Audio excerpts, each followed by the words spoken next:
تؤاتيها غروبا وشروقا. Rasululloh sollallohu alayhi vasallam bir kuni kuldi. O'zidan o'zi kuldi. Sizni nima kuldirdi? Nimaga kuldingiz deydi. Bir qavmni ko'rdim, shunga kuldim dedi. Ularni deydi, zanjirband qilib jannatga so'rab olib ketishyapti. Qarang. O'zi yurmaydimi? Yo'q, zanjirband qilib olib ketdilar. Nimaga shunaqa bular?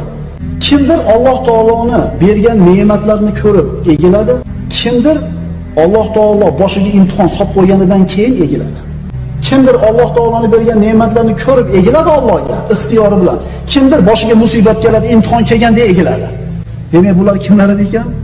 O'sha boshiga imtihonni berib Alloh mashaqqatga kirgizib, Alloh degizib qo'yib turib, gunohini kechirib jannatga zanjirband qilib nima qilyapti? Olib kirib ketyapti. Qarang, mo'min odamga baribir foydada o'sha musibat kelganda ham. Agar inson ixtiyori bilan Allohga egilmasa, Alloh majbur qilib ham egib qo'yar ekan. Yaxshi ko'rgan bandalarini. O'sha musibat berganda egilyapsan, shunga ham rahmat birodar. Bu ham Alloh senga bo'lgan marhabati. Musibat kelgandan keyin egilyapsanmi? Bu ham yaxshi. Chunki birodarlar, payg'ambarlarning mo'jizasini naq ko'zi bilan ko'rib turib ham kofir bo'lganlar o'shuncha bo'lgan.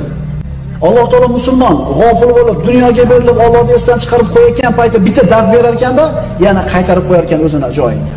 Demak, musulmonga foyda ekan bu narsa ham? Foyda ekan.